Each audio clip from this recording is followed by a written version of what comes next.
भगवान श्री कृष्ण का जन्म कंस का वध कर समस्त पृथ्वी लोक को उसके अत्याचारों से मुक्त कराने हेतु हुआ था। किशोरावस्था में ही वह गोकुल से मथुरा आ गए तथा दुष्ट कंस का वध किया। कंस की मृत्यु से दुखी उसके ससुर जरासंध ने एक विशाल सेना लेकर मथुरा पर आक्रमण कर दिया।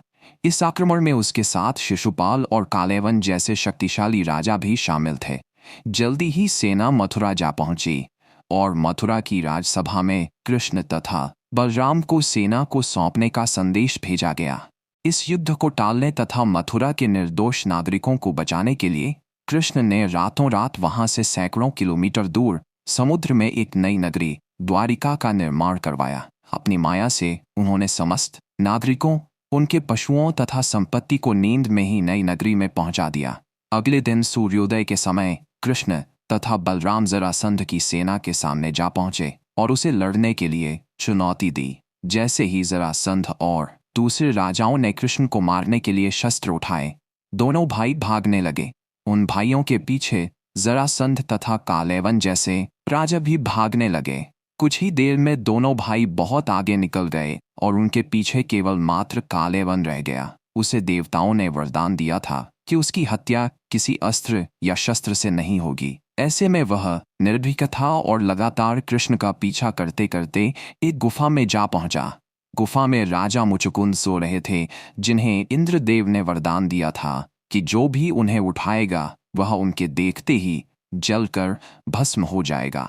वहां पहुंचकर कृष्ण ने सोए हुए मुचुकुंद पर अपना पीतांबर डाल दिया और स्वयं छिप गए। कालेवन भी वहां जा पहुंचा और सोए हुए राजा मुचुकुंद पर पीतांबर देख उन्हें ही कृष्ण समझ बैठा। उसने मुचुकुंद को उठाने के लिए लात मारी, जिसके कारण उनकी निद्रा खुल गई और उनके देखते ही कालेवन वहीं पर जलकर भस्म हो गया। तत्पश्चात कृष्ण ने राजा मुचुकुंद को अपने चतुर्भुज स्वरूप में दर्शन दिए और उन्हें मोक्ष पाने का वरदान दिया। वहीं दूसरी ओर जरासंध और बाकी राजा पूरी तरह से खाली मथुरा देखकर वापस लौट गए। कृष्ण चाहते तो स्वयं भी कालेवन और अन्य अधर्मी राजाओं का वध कर सकते थे, परंतु देवताओं के दिए वरदान का मान रखने के लिए ही उन्होंने कालेवन को राजा मुचुकुंद के हाथों मरवाया। इसी तरह बाद में जरासंध का वध पांडुपुत्र भीम के हाथों करवाकर भूधरा का भार कम किया।